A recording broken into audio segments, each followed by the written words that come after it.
Telugu digital media network లో political కేటగిరీలో #1 కేవలం 72 గంటల్లో 1,50,00,000 వ్యూస్ పైగా popular TV network. NT Rama Rao గారు నటించిన సుప్రసిద్ధ పౌరాణిక చిత్రం దానవీర సూరకర్ణలో శకుని మామతో దుర్యోధనుడు అంటాడు, చరిత మరువదు నీ చతురత, మాట చెల్లించిన నీకే దక్కును ఈ ఘనత అని చెప్పని.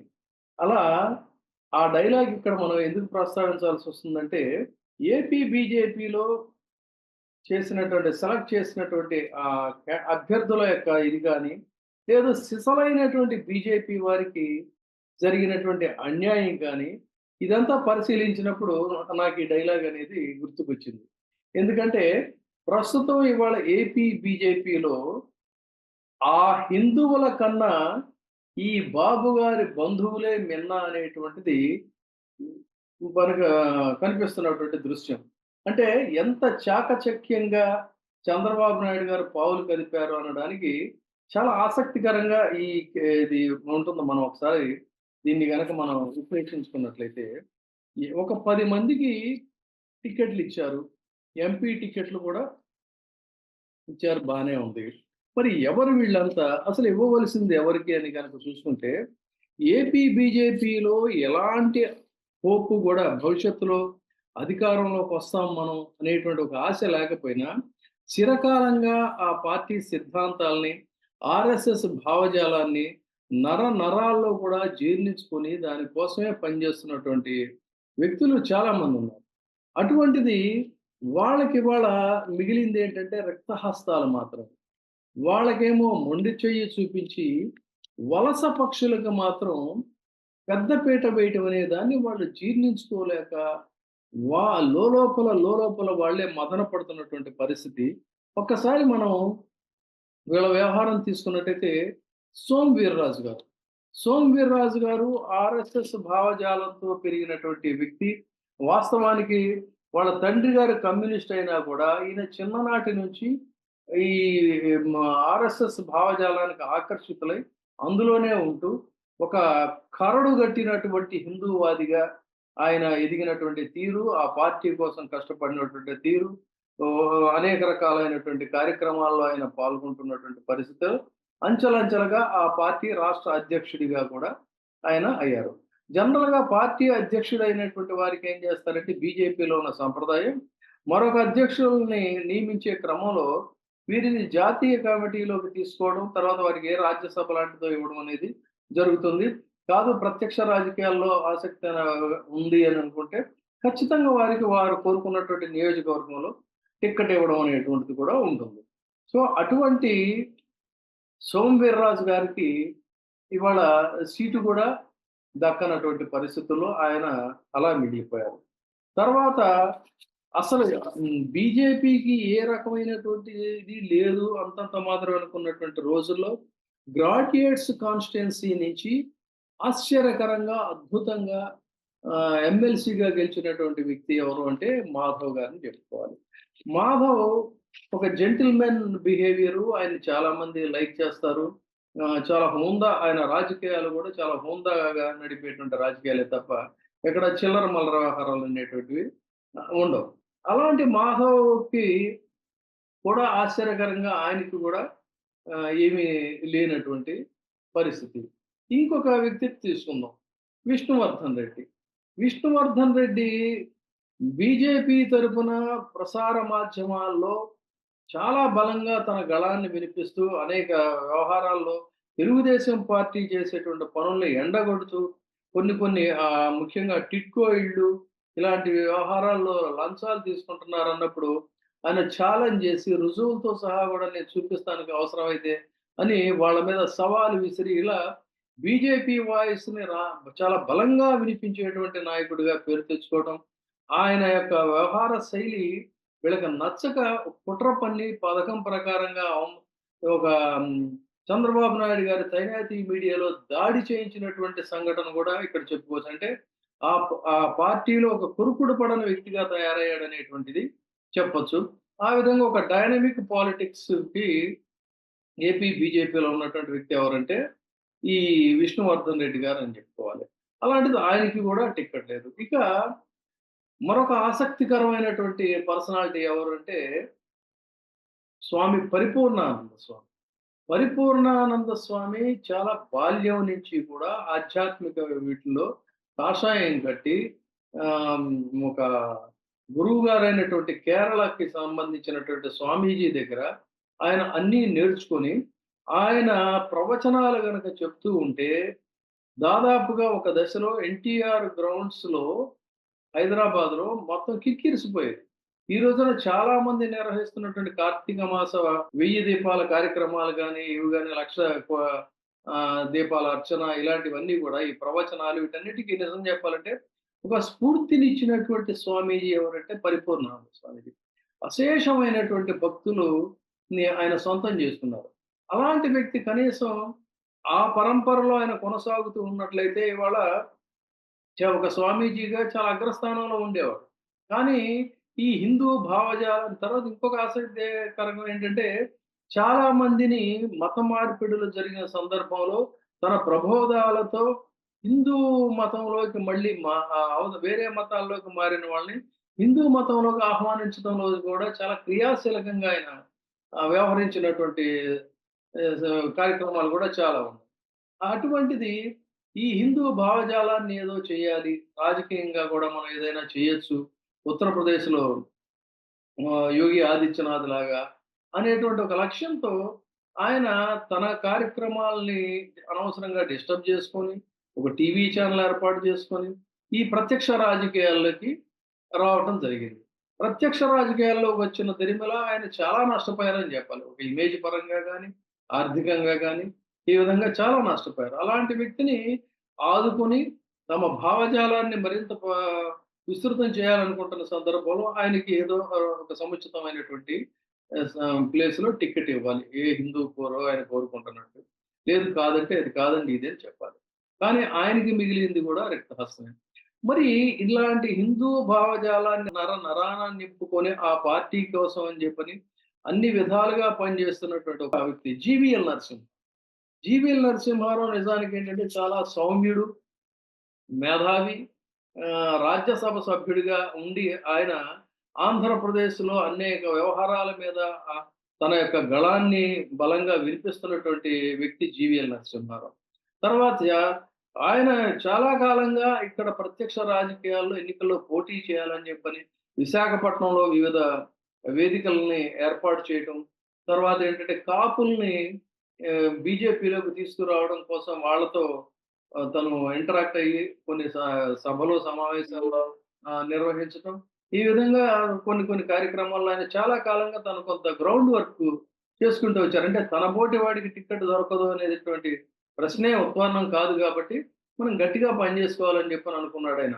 కానీ తీరా చూసేసరికి అసలు ఆయన పేరు కూడా ఎక్కడ కూడా ప్రస్తావనలోనే లేనటువంటి పరిస్థితి. ఈ విధంగా హిందూ భావజాలంతో వాళ్ళ జీవితాన్ని అదే ఆశగా, శ్వాసగా, ధ్యాసగా ఆకర్షితులై ఉన్నటువంటి ఒక వీర్రాజు గారు గావచ్చు, ఒక మాధవ్ గావచ్చు, ఒక విష్ణువర్ధన్ రెడ్డి గావచ్చు, ఒక జీవీఎల్ నరసింహారావు గావచ్చు, ఒక పరిపూర్ణానంద స్వామి గావచ్చు. వీళ్ళెవ్వరూ గూడా తక్కువోళ్ళు కాదు. ఎన్నికల్లో పోటీ చేయడానికి 100% ఆ పార్టీ సిద్ధాంతాలకు కట్టుబడి ఆ పార్టీలో 100% అర్హత ఉన్నటువంటి వాళ్ళు. వాళ్ళకి టిక్కెట్లు రాలేదు. మరి టిక్కెట్లు ఎవరికొచ్చాయి అనంటే, కేవలం చంద్రబాబు నాయుడు గారి యొక్క గణానికి, బంధుగణానికి, మిత్రగణానికి మాత్రమే వచ్చాయి. అది ఇక్కడ ఆశ్చర్యం. అంటే నేను చాలా సందర్భాల్లో చెప్పా. ఆంధ్రప్రదేశ్ బీజేపీని తెలుగుదేశం పార్టీ హైజాక్ చేసింది. సిసలైన కార్యకర్తలు తొక్కివేస్తూ ఈ బి టీమ్ వీళ్ళే హవా నడిపిస్తున్నారని చెప్పా. అనేక సందర్భాల్లో నేను టీవీ డిబేట్స్‌లో గూడా చెప్తూ వచ్చా నేను. కానీ దాన్ని పెద్ద సీరియస్‌గా ఎవరు పట్టించుకోలేదు. కానీ ఇవాళ జరిగింది వాస్తవానికి అదే. సోమవీర్రాజు గారికి టికెట్ రావాల్సిన ప్రదేశంలో రాజమండ్రిలో ఆ టికెట్ ఎగరేసుకుపోయింది ఎవరు అంటే, ఇవాళ బీజేపీ అధ్యక్షురాలిగా ఉన్నటువంటి పురంధేశ్వరి గారు.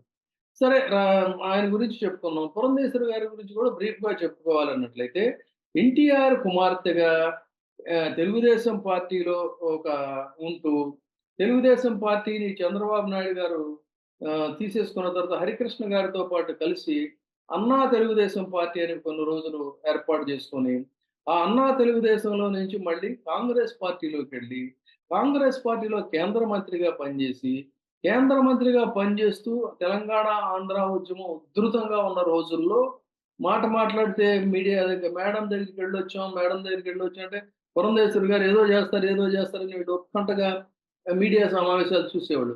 చూస్తే అక్కడికెళ్ళి ఆమెకి జీ హుజూర్ అని చెప్పని బయటకొచ్చి ఇవేం మాట్లాడేవాళ్ళు కాదు. అంటే ఆంధ్రుల యొక్క మనోభావాలను బలంగా వినిపించాల్సినటువంటి అవసరం లేదు. మేడం చెప్తే చాలు మన మంత్రి పదవి మనం కాపాడుకుంటే చాలని ఊడిపోయే 4 రోజుల్లో ఊడిపోయే మంత్రి పదవి కోసం కూడా ఆంధ్రుల యొక్క ఇంట్రెస్ట్‌లన్నిటిని కూడా పణంగా పెట్టినటువంటి పచ్చి అవకాశవాది ఈ పురంధేశ్వరి గారు. కాంగ్రెస్ పార్టీ ఎప్పుడైతే బలహీనపడిందో మళ్ళీ చాలా నేర్పుగా బీజేపీలోకొచ్చారు. బీజేపీలోకొచ్చిన తర్వాత మరి బీజేపీ భావజాలాన్ని వంట పట్టించుకొని బీజేపీ భావజాలం కోసం ఏమన్నా పనిచేశారంటే, వారు వచ్చిన దగ్గర నుంచి కూడా చంద్రబాబు నాయుడు గారిని తిరిగి అధికారంలోకి తీసుకురావడం ఎలా అనే దాని మీదే పూర్తిగా నిమగ్నమై, దానికోసమే వారు ఆరాహం పనిచేస్తున్నటువంటి సందర్భం మనం చూస్తూనే ఉన్నాం. ఈ రోజున టిక్కెట్లు ఇప్పించడంలో కూడా చంద్రబాబు నాయుడు గారికి సంబంధించినటువంటి వ్యక్తులకే ఈ టిక్కెట్లొచ్చాయని జెప్పాలి. ఎవరు ఇప్పుడు మనం అసలైన బీజేపీ వాళ్ళు మాట్లాడుతున్నాం. సో, పురంధేశ్వరి గారి వ్యవహారం ఇది. ఇంకో పర్సన్‌ని తీసుకుందాం. సుజనా చౌదరి. ఎవరు ఈ సుజనా చౌదరి అంటే, తెలుగుదేశం పార్టీలో ఒక మూల స్తంభం అయినటువంటి వ్యక్తి. అత్యంత సన్నిహితుడైనటువంటి వ్యక్తి చంద్రబాబు నాయుడు గారికి. అలాంటి వ్యక్తి. తర్వాత బ్యాంకులకు సంబంధించి రుణాల ఎగవేతలో జాతీయ స్థాయి మీడియాలో గూడా ప్రముఖంగా చోటు చేసుకొని, విదేశాలకు కూడా వెళ్ళడానికి అనుమతి తీసుకోవాల్సినటువంటి అవసరం ఉందనేటువంటి స్థాయిలో ఎదిగిన ఉన్నటువంటి ప్రస్తుతం ఇంకా ఆ కేసులు అలాగే ఉన్నటువంటి వ్యక్తి ఎవరంటే ఈ సుజనా చౌదరి. ఈయనకేమైనా ప్రత్యక్ష రాజకీయాలతో సంబంధం ఉందంటే కించిత్తు ప్రత్యక్ష రాజకీయాలతో సంబంధం లేదు సరికదా! అసలు బీజేపీ భావజాలానికి ఆయనకి అసలు స సంబంధమే లేదు. అలాంటి ఇంకొక ఆణిముత్యం ఎవరు అన్నట్లయితే చంద్రబాబు నాయుడు గారికి మరింత అత్యంత సన్నిహితుడు. అనేక ఇరిగేషన్ ప్రాజెక్టుల్లో వాటాలన్నిటిలో కూడా బినామీ దారు ఎవరు అనంటే సీఎం రమేష్. సీఎం రమేష్ కుమారుడి పేరుతో పెట్టిన రిత్విక్ కన్‌స్ట్రక్షన్స్‌లో దానికి అర్హత లేకపోయినా కూడా అన్ని అడ్డగోలుగా అనుమతులన్నిటిని కూడా ఇచ్చి, దాంట్లో మొత్తం ఎక్కడ పడితే అక్కడ కొట్టేసేసేయడానికి పూర్తిగా సహకరించి, అధికారులను కూడా బెదిరించి, జలవనరుల శాఖలో రూ. 56,750,00,00,000 దోపిడీ జరిగితే, అందులో ప్రధాన వాటాదారుగా ఉన్నటువంటి వ్యక్తి ఎవరు అనంటే, ఐటీ రైట్స్ కూడా జరిగాయి మనకు తెలుసు. అలాంటి వ్యక్తి ఎవరంటే ఈ సీఎం రమేష్. అలాంటి సీఎం రమేష్‌కు బీజేపీ భావజాలంతో ఏమైనా అణుమాత్రం ఏమైనా సంబంధం ఉందంటే, అణుమాత్రంలో కాదు, అణువులో ఒక 1,00,000 1000 వంతు కూడా బీజేపీ భావజాలంకి ఆయనకి సంబంధం లేదని చెప్పుకోవాలి. అదే విధంగా ఇంకొక ఆసక్తికరమైన వ్యక్తి ఎవరంటే కామినేని శ్రీనివాస్ గారు. ఎవరు ఈ కామినేని శ్రీనివాస్ గారు అనంటే, కామినేని శ్రీనివాస్ గారు కూడా చంద్రబాబు నాయుడు గారికి అత్యంత సన్నిహితులు.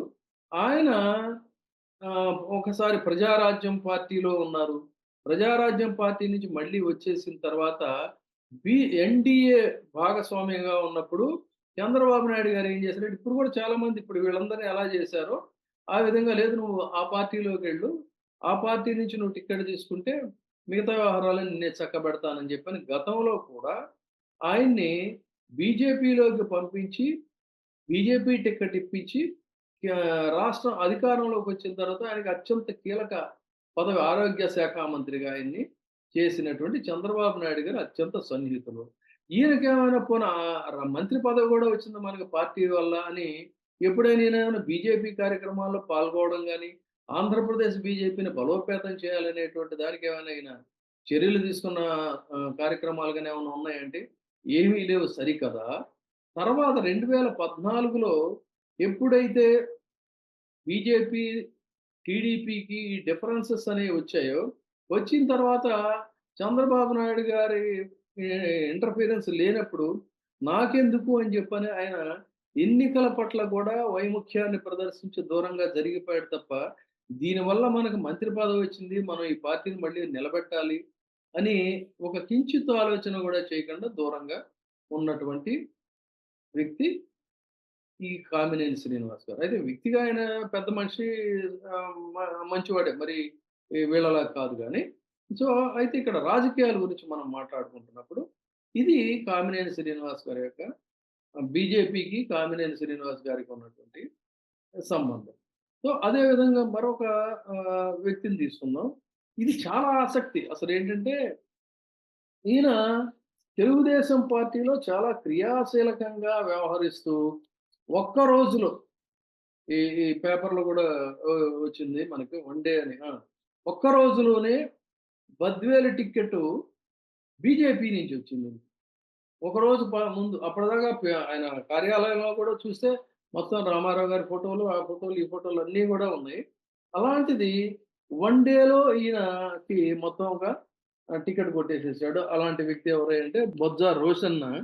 ఈయన ఈయనకి బీజేపీకి ఏమన్నా కించిత్ సంబంధం ఉందంటే లేదు. ఈ విధంగా ఇచ్చిన 10 మందిలో ఆరుగురు పూర్తిగా నరాన కూడా తెలుగుదేశం పార్టీ భావజాలాన్ని జీర్ణించుకొని చంద్రబాబు నాయుడు గారి కోసం పరితపించేటువంటి వాళ్ళే తప్ప బీజేపీతో ఉన్నటువంటి సంబంధం లేదు.